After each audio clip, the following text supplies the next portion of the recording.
Welcome back. Let the cash flow in. In the weeks since Vice President Kamala Harris's candidacy for president was announced, her campaign has raised a staggering $200 million in small dollar donations and has garnered historic enthusiasm.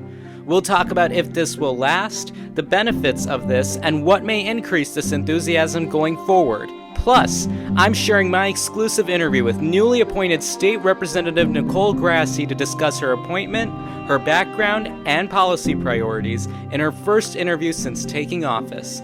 We'll be talking about those stories and more today, July 29th, 2024. From Ishan Media, this is the Ishan S. Show, with me, your host, Ishan. Welcome back to the Ishan S. Show. Thank you so much for joining us. Happy Monday. Stay tuned for my sit-down with State Representative Nicolle Grasse in the second half of this episode. It's her first interview since taking office, and we had a great chat about all sorts of things. So stick around for that in the second half. But before we get there, I want to talk about this past week for Kamala Harris's candidacy, which has honestly wowed everyone's biggest expectations in politics.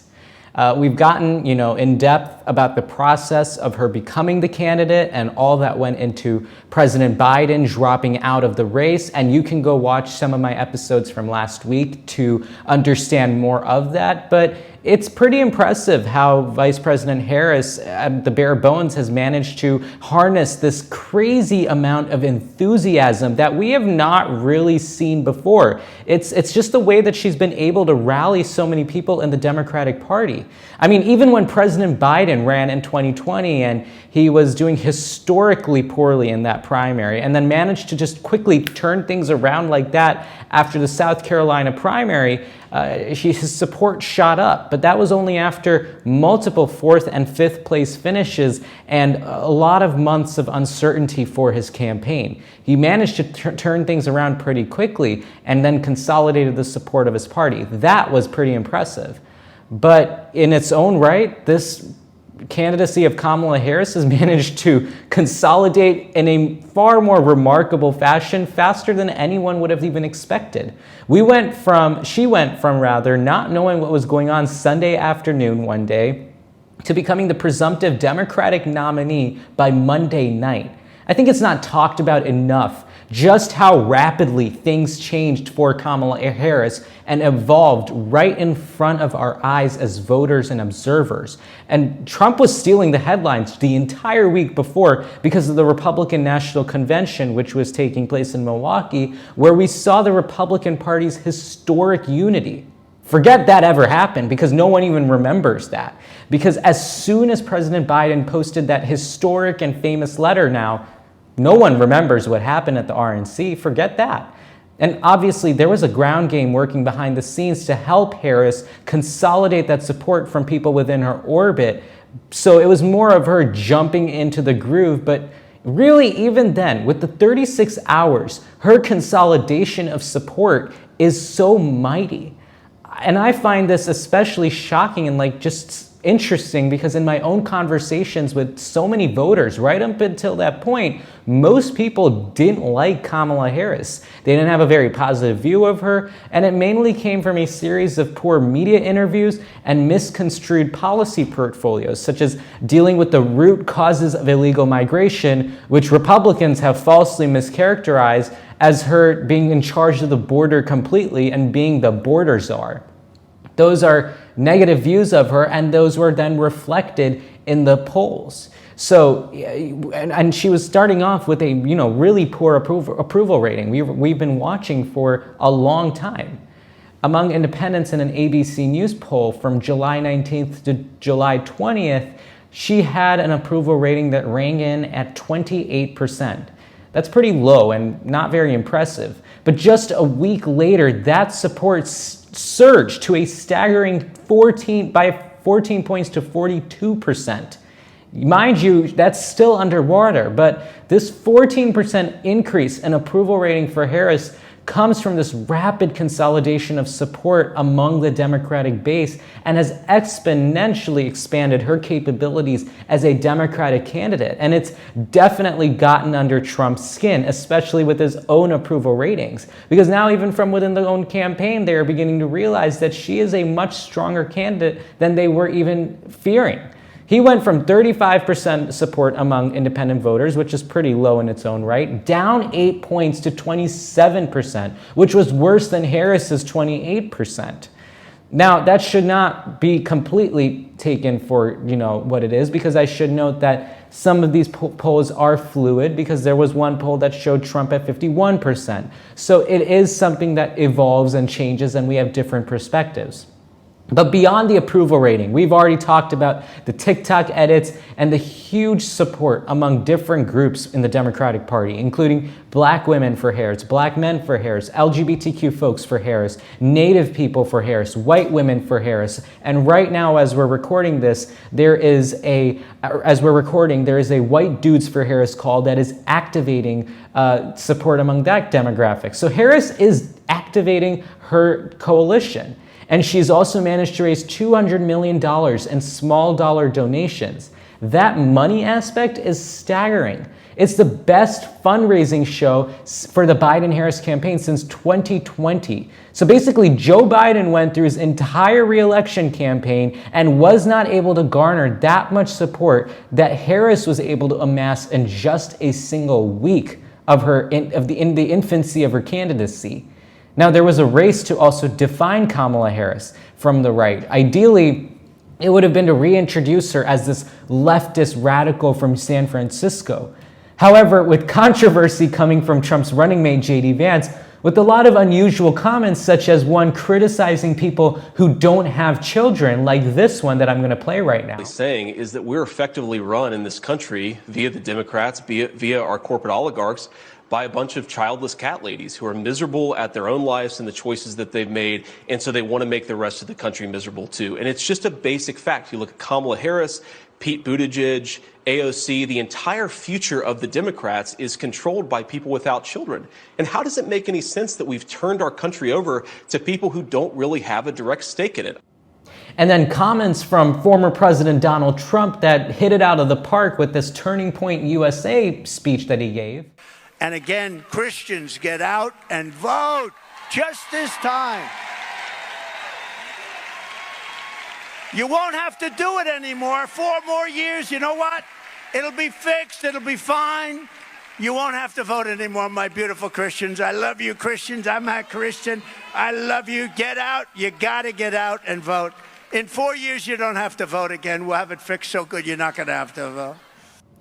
These comments have left Republicans trying to justify their candidates' unusual statements, and they have not been able to offer any clear definition. I've heard so many countless explanations, but all of it has given Democrats a really good new talking point. Here's Kamala Harris delivering it.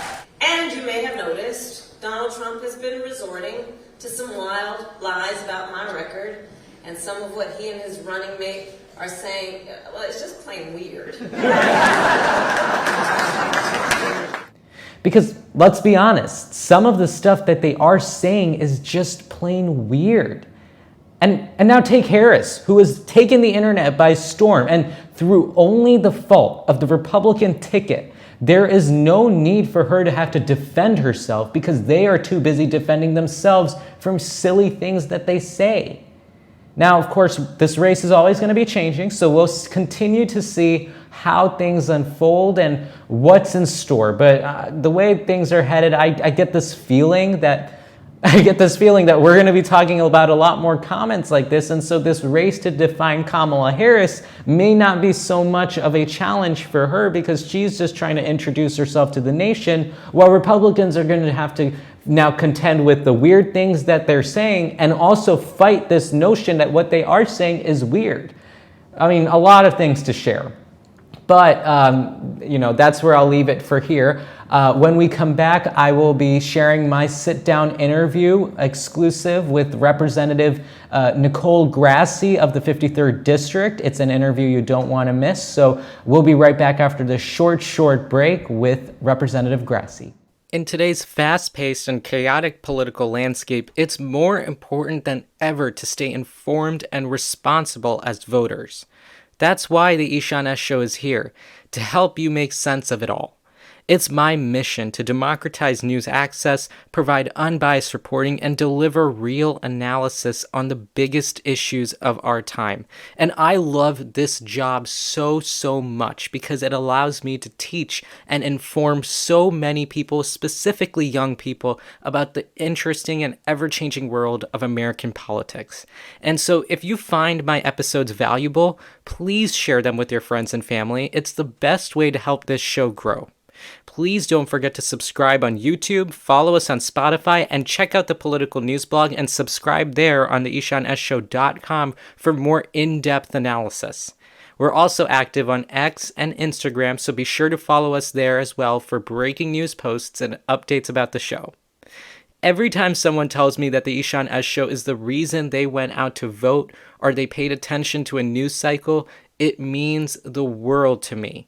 Thank you for your incredible support over the past 3 years. Your engagement and dedication mean the world to me. And as we head into the final weeks of the 2024 election, I look forward to continuing this journey together. And now we're going to return back to the great episode that we have planned for you. We like to talk local politics here on the Ishan S. Show because as much attention as the national scene may take, what happens at the local level affects all of us a lot more. It's why we like to keep things local here on the Ishan S. Show. Our next guest for today was recently appointed to fill the vacated seat of now State Senator Mark Walker. So joining us for one of our first interviews as a state rep, we are joined by Representative Nicolle Grasse. Representative, thank you so much for joining us today. Oh, thank you so much for having me, Ishan. I'm really happy to be here. So before we get into the interview, why don't you take a couple moments to introduce yourself to my audience? Thank you. I'd love to. I am a 36-year resident of the Northwest suburbs.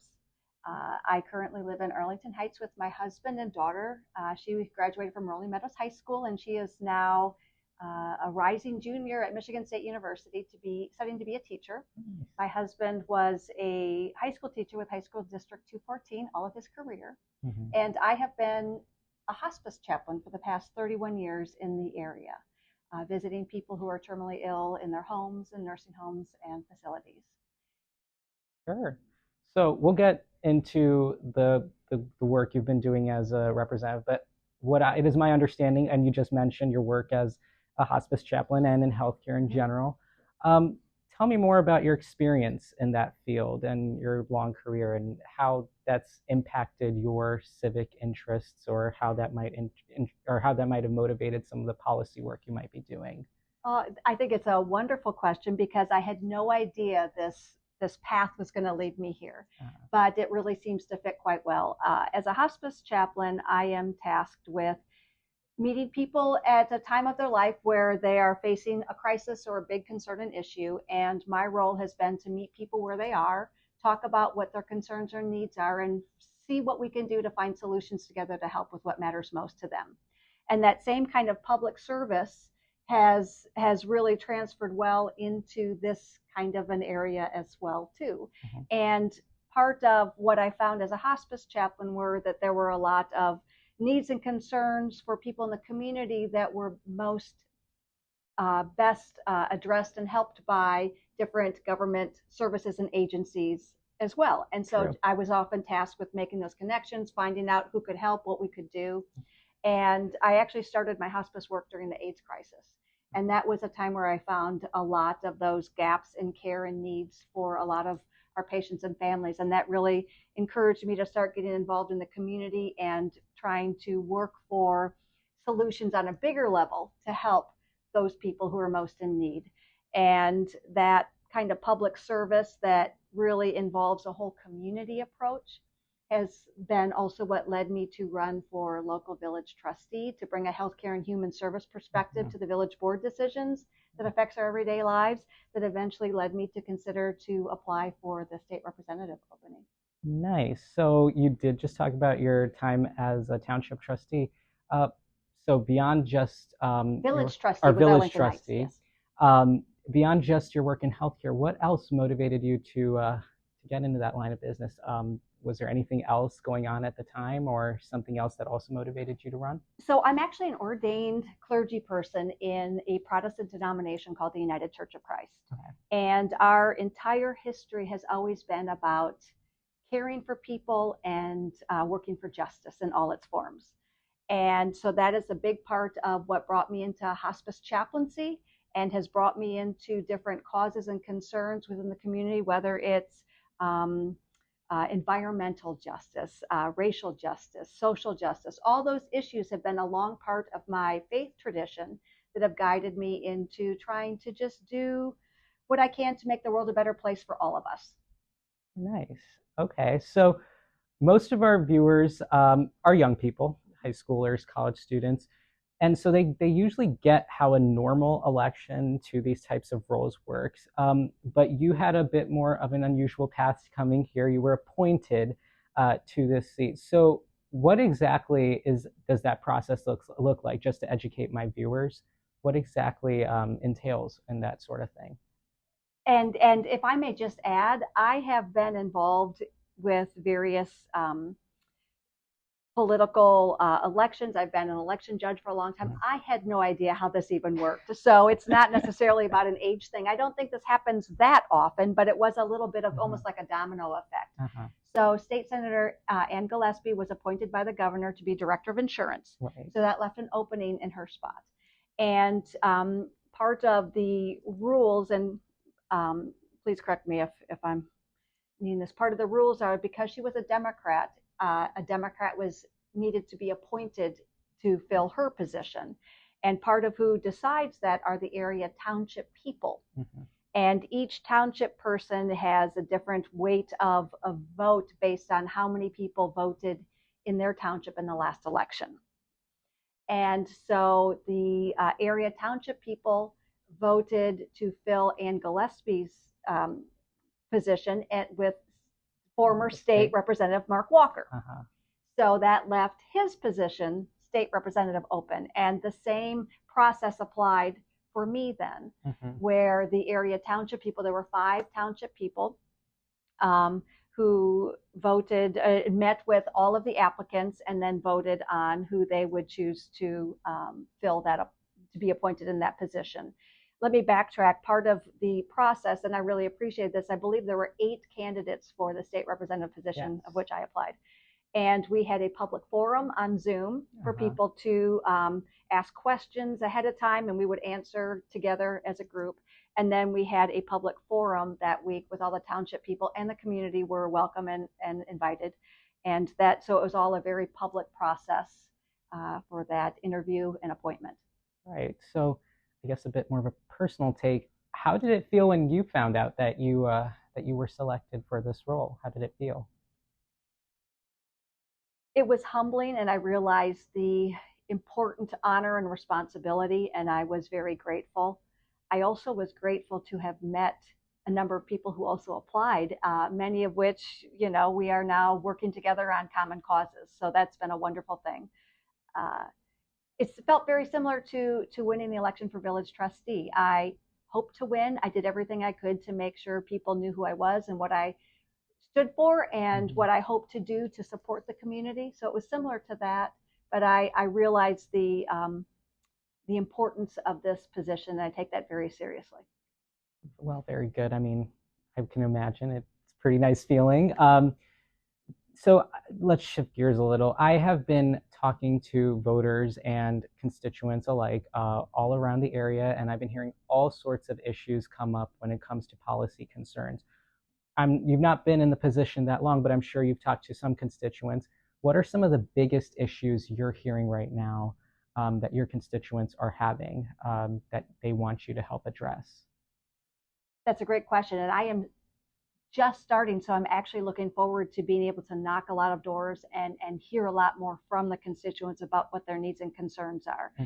I am familiar from especially the Arlington Heights area, but I really look forward to looking into the Rolling Meadows, Mount Prospect, and the other areas to meet with the constituents in here. I think one of the biggest concerns I'm hearing is just affordability. Yeah.